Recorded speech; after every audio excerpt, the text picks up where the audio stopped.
welcome once again to EWTN's Bookmark. I'm Doug Keck, your host. Our guest author is Dr. Anthony Esolen, translator and editor for the Divine Comedy published by Random House. Welcome, Doctor.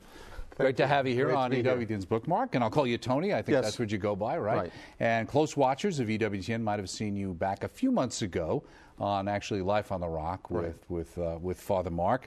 And at that time, you were actually talking about another book, which we might touch on, Ironies of Faith, the Laughter at the Heart of Christian Literature. But initially, we wanted to talk about this, the Divine Comedy here, which we all hear about. Why don't you tell us a little bit about your background? Now, you're a professor? Professor of English at Providence College. Okay. Yeah. And how did you get into deciding to write, or I shouldn't say write, but translate this work by Dante that we all hear about? We all hear about. There's something about Paradise. Certainly, the Inferno we hear about, and I know Father Groeschel always gets upset about Dante's images of purgatory because he thinks they're too negative. But how did you negative? They're in fact quite positive. Dante's purgatory is a regular infirmary for souls. There you go. See, that's what we're going to talk about. But a lot of people have different impressions of it. What made you decide to take this on, and as a translator and then as an editor? I almost stumbled into it. We had long used a different translation by a man named John Chardy, a very good translation. And we in the Western Civilization program that we have at Providence College were going to cobble together our own anthology to give to the students, and found that Mr. Chardy's translation and other translations were prohibitively expensive to use the rights for. Oh, okay. So there was a pragmatic reason for this then, too. I decided to try my hand, and it worked. And after I had done the Inferno, I found myself in an interesting position for an academic. I found myself in a bidding war between two presses that wanted to publish the translation of the Inferno. On its own, not even... On its own, well, with the stipulation that I would go and do the whole rest. Okay. Now, you said that you did it and it worked out well, and it was. How did you know, or how was it evaluated? How does somebody look at it and decide this was a good translation? If it works as poetry. So that's the trick, to stay true to it. Yes, so the meaning's the same, but yet carry the poetry. You want to be accurate, but if you're accurate at the price of unreadability, then that doesn't work. That doesn't work well. And I tried to make my translation as literal as possible. I'm a very conservative translator, but at the same time write in recognizable English meter that drives the reader along, so that there are no rough patches or no stops and starts and stops and starts. Right. So some sort of dynamic equivalency kind of thing? No, not at all. No, Much closer than that, right? If there is a metaphor submerged in Dante's language, then I use English to bring it out. Okay. If Dante says something a little bit odd, then I have to say something a little bit odd. Not dynamic equivalence. I'm a conservative translator. Good. That's what I wanted to point out. Now, the way it's written, you say poetry, and they have something called a canto. What is a canto? Canto is one of Dante's divisions of the poem. There are 34 of them in Inferno, 34 being one too many than the number of years that Jesus lived on earth. 33 in Purgatory, 33 in Paradise. Inferno wasn't worth having 33, right? I mean, the name of Christ is never uttered in hell. The name of Mary is not uttered in hell proper, but and so in Inferno there's, depending on how you look at it, there's either one too few or one too many cantos. It's not worthy of being associated with the number of Jesus. Okay, well, let me ask you. We always hear that. We hear about Inferno and Purgatory, not so much about Paradise, but certainly we hear the Divine Comedy. And most of us as kids, when we heard Divine Comedy, thought, oh, was the Marx Brothers in this? I mean, was that a great movie? Was that a W.C. Fields short subject? And it's not. And it doesn't seem to me, in reading from the Inferno and Purgatory, as wonderful literature and poetry as it is, it doesn't seem like a comedy. It's the medieval definition of a comedy. Okay. A comedy is when you start at a low point. For instance, Dante the Pilgrim, Dante the character in Inferno, is lost in the dark woods, and he's not going to get out. In fact, he's a lost soul. You start with somebody at the bottom of fortune's wheel, and you bring that person to the top. It ends well.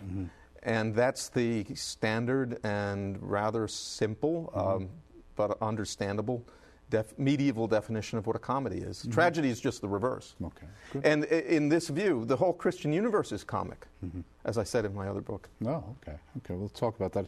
Well, when was the first time you actually read Dante? I was a first-year graduate student teaching myself Italian. And I read it in a facing page. So you come from an Italian background, I come from an Italian background, but my parents didn't speak or read Italian. I had it in a facing page, Italian on one side, English prose on the other translation, and fell in love with the poetry. Now, in taking on a job like this to redo this translation, did you have to, or did you go about doing research on Dante and Dante's life itself, or getting a better understanding of what were the situations in his life that made him decide to put this down and create this poem, or this series of books? I had already known a great deal about Dante from having taught the Divine Comedy myself in a different translation for near 10 years, and having taught one of Dante's earlier works, La Vita Nuova, in which he first introduces the world to his beloved Beatrice. Well, as a teacher, not only in passing on what you gleaned from Dante when you first, your teacher, what is it you want your students, why is it important, besides the idea of, oh, this is wonderful literature, you need to understand its place in history and et cetera, but why is this important to you, and why is it important to your students? It's the greatest poem ever written. Okay. That should mean something. And that goes far beyond ascertaining its place in literary history. It's a poem about the entire universe, both the physical universe and the moral universe, and man's place in that universe, the place of faith and hope and love. And I mean, it's a poem that is political. At the same time, it is theological and philosophical, and just flat out beautiful. A poem really about love, the greatest love song ever written. Now, Dante obviously grew up in Italy. Obviously, everybody at that time was a Catholic, per se. Is it a Catholic work? Oh, yes, absolutely. Yeah. My old teacher from Princeton said to me a few years ago that he believed that Dante had written the Divine Comedy in honor of Thomas Aquinas. Okay. Had written it for Thomas, who died when Dante was a little boy. And how long did it actually take him to actually complete these 3 volumes? Oh, gosh, about 10 years. About 10 years, okay. Yeah. And how long did it take you to do the translation? About 5 or 6 years. And after you do the translation, were there editors or other people from Random House or the other publishers? Did they review it? Did you have it peer reviewed? The people at Random House saw the translation that I had done of the Inferno, and they wanted it immediately. And then they gave me a free hand doing the others. Okay, great. Now, also, in talking about Dante and his writings as a Catholic, we've done a lot of series recently talking about the idea that Shakespeare, many people believe was today, probably a Catholic. Was probably a Catholic. Joe Pierce has done those. Right. How do you see Dante as an author? I mean, in relation to, you said this is the greatest poem. Is Dante the greatest writer? What about T.S. Eliot said that Dante and Shakespeare divide the world between them. There is no third. Okay. Two very different. So you're not putting them in writers. competition one another? No. Right? If Shakespeare is considered a playwright, Dante is the greatest poet who ever lived, and this is the greatest poem. Now, in you going through, from the time you first read Dante and you read the Divine Comedy to going through the translations, did you discover new things for yourself, new insights that you hadn't seen before? I discover new things constantly in Dante. Even now? Yes, even now. He's inexhaustible. He's like Shakespeare in that regard. You never come to an end of understanding him. He's at the same time a very terse poet. You can actually read these 3 volumes relatively quickly. What he is absolutely compressed with meaning in the most intricate, almost kaleidoscopic fashion. Now, and sometimes, and I remember looking through and some knowledge of it, that there's a certain amount of, Dante is dealing in a world of politics and things in his own life and environment. There's a lot of that. And he populates it with real people. Yes. With his own perspective on them from his own personal understanding of them. Does it help your students when you're teaching this or someone reading through this to know who these people are? Well, that's what the notes are for. Okay. I should say that there are, in this edition, there are page glosses to help with hard terms, and there's copious notes. There's about 100 pages of Now, notes. did you do those notes then Yes. yourself? Okay. Okay, great. Yeah. Well, for a modern audience, for your students sitting there with this medieval piece of literature or Renaissance literature coming at them and sitting there saying, oh boy, the Divine Comedy, this looks like... I remember as a kid in high school when we had Henry David Thoreau's, Walden. Right. It looked like a big book to me, So you look at this and say, this is a lot of work. It's great. I understand. I'm sure it's wonderful literature. It's not really a lot of work. In 2010, what do I get out of this? Oh my gosh! What is the insights I should be getting as a pragmatic college student who's just taking your course because I'm finishing my business degree? You're finishing your business degree. What insights? What life is all about? What love is? The power of love.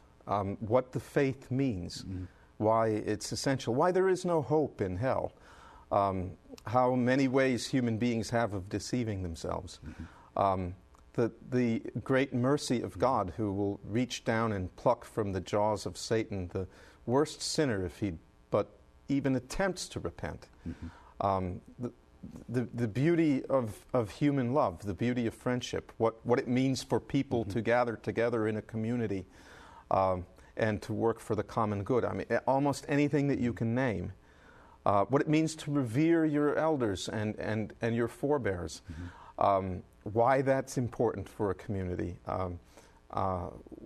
What purgatory is all about. I mean, everything is in here. Okay. Do you witness the impact that this has from the beginning of the semester? I don't know what period of time you actually teach this.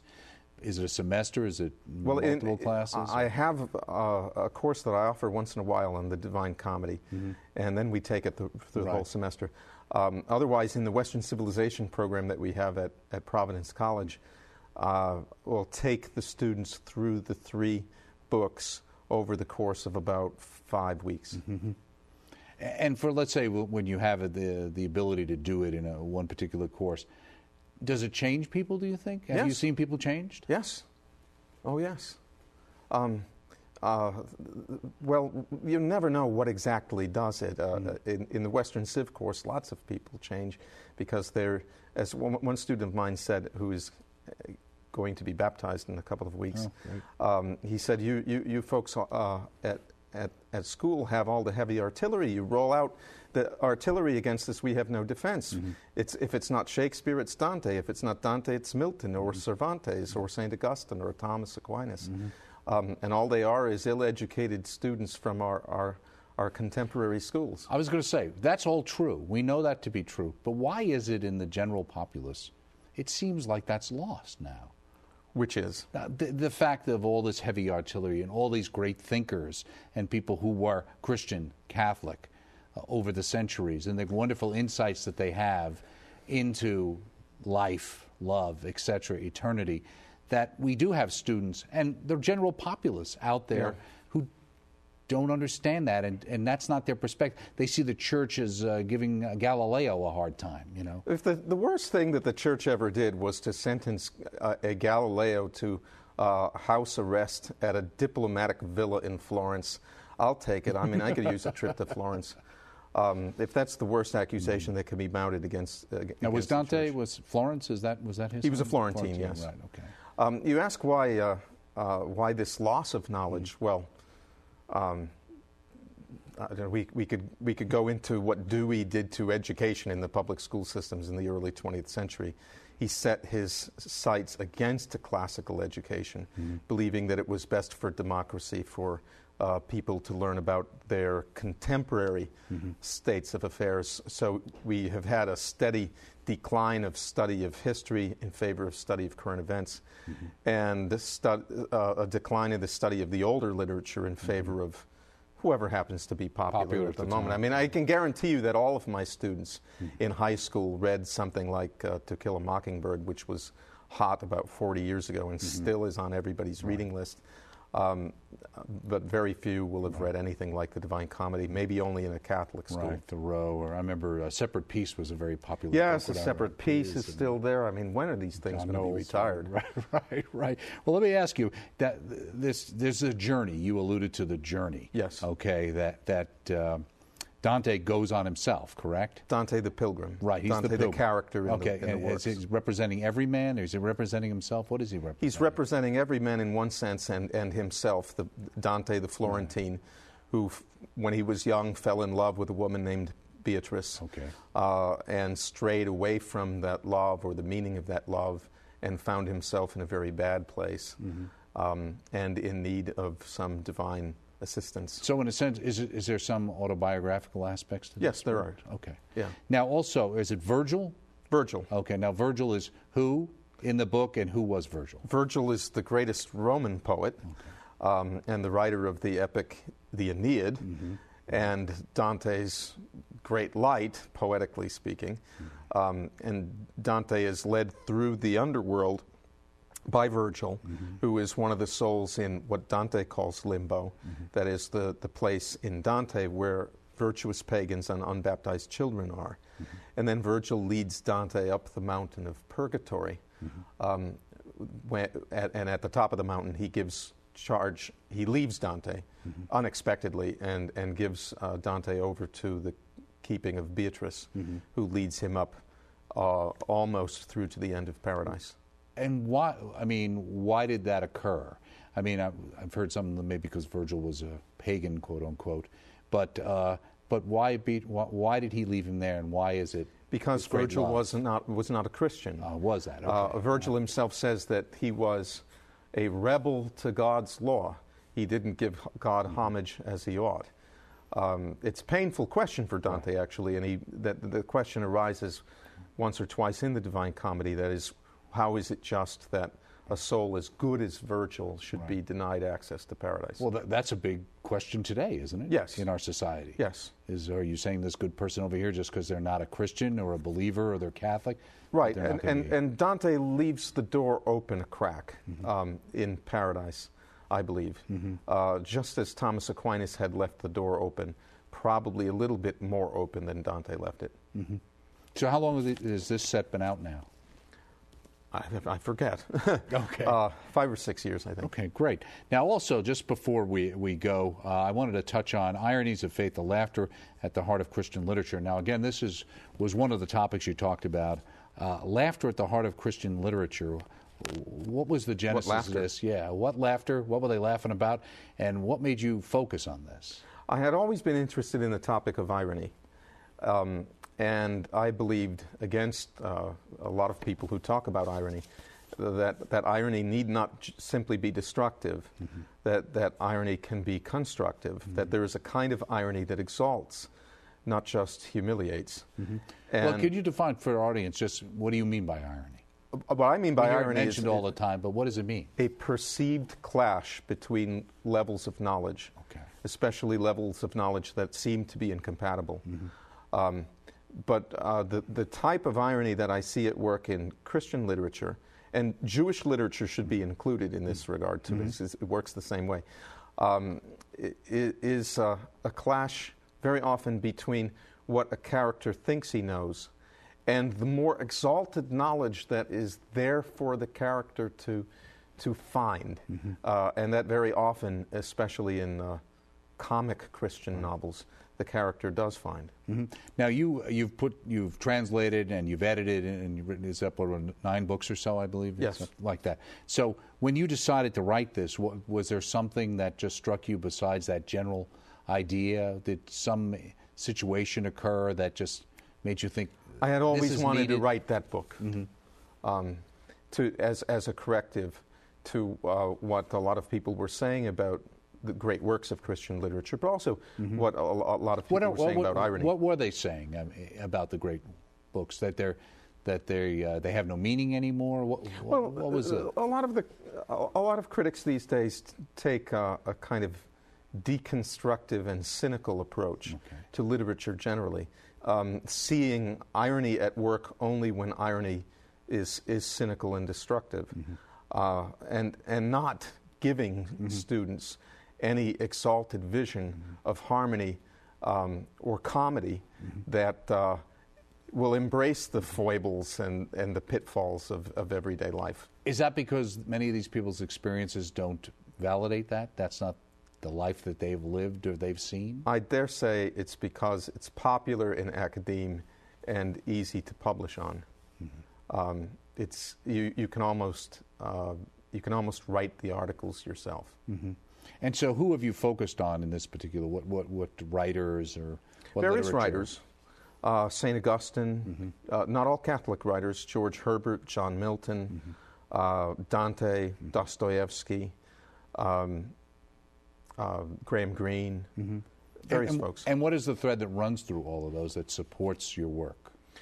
Well, the work is generally divided into 4 parts: ironies that have to do with time and eternity, ironies that have to do with power and weakness, ironies of love, and then the irony of the figure of the child, maybe the crowning irony of all Christian thought or Christian literature. And what do you mean by that? Well, Jesus said, unless you become as one of these little children, you shall not enter the kingdom of heaven. Or Jesus says, maybe in an even more mysterious passage, whoever welcomes a child like this welcomes me and welcomes him who sent me. This is to turn upside down the view of the world that children are at best defective adults. Maybe it's adults that are defective children and adults that need to grow into spiritual childhood. And we see this in various types of Christian literature that focus on the child. And Charles Dickens, for instance. Right. In fact, I noticed you have a Christmas Carol here under that category. And I noticed that you've got Virgil's Aeneid in here, Shakespeare's Tempest, and also, as you indicated, I think Dante's Divine Comedy is also included, and also Tolkien here. Tolkien, yes. Right. But not the Lord of the Rings. Right. Short story about purgatory, essentially about purgatory, called Leaf by Niggle. It's about a painter in a small way. Do you do a lot of reading on your own? Yes. And do you try to encourage reading for your students? Do you find that they don't read enough? Well, I hope Besides they read the stuff everything that we give them to read. They have plenty to read. But outside of his assignment, do you get the sense that the students come in and reading is not a major function or pastime for them? Well, I have to say that the students that show up in my classes are readers. Right, okay. Now, maybe I'm getting a higher quality of student than I don't know. Right. Now, let me ask you, in writing this particular book, which is a couple of years old now, from the time you decided, I want to do this, not the first thought, but you actually went to work to do it, how long did it actually take you to put it together? That took about 2.5 years. It got interrupted by another project. It got interrupted by the Politically Incorrect Guide to Western Civilization. Okay, and what is that? That sounds very interesting. Well, it's part of the Politically Incorrect Guide series put out by Regnery Press. Right. I think there was one, I think, about the Founding Fathers. That I think I've read. Right. Okay. Yeah, it's in that series. Okay, great. And that interrupted this. And that book wasn't too cynical, though, right? I think cynicism is an easy sin to fall into. Right. And an unfortunate sin. Right. So, working on this book, teaching, do you have another book in mind, one you're working on right now? Yes, it's supposed to come out in the fall through ISI Press, called 10 Ways to Destroy the Imagination of Your Child. And do you think that's what's going on today in society? Yes. Is television at the heart of this? Television is a great culprit, but it's not only television. Did you have this idea and you knew what 10 they were when you started to work on this, or was there a sense that there were 10 and you There were many more focused on than it? 10. I decided to focus like a on the good 10 number. that I had, And what would be the most surprising to our audience that would be on that list? Maybe not to this audience, but to most audiences. The last chapter of all is called The Lowest Ceiling of All. And you place a low ceiling on the child's imagination when you do not raise that child up in the faith. Great. Well, thank you so much for your time. Thank you for stopping by. And keep up the good work. Thanks. Keep up the good fight, as they say. Speaking here with Dr. Anthony Esolen, translator and editor for the Divine Comedy, which is published by Random House. Also, check out his other book, Ironies of Faith, the Laughter at the Heart of Christian Literature. All available through the EWTN Religious Catalog. Join us next time right here on EWTN's Bookmark.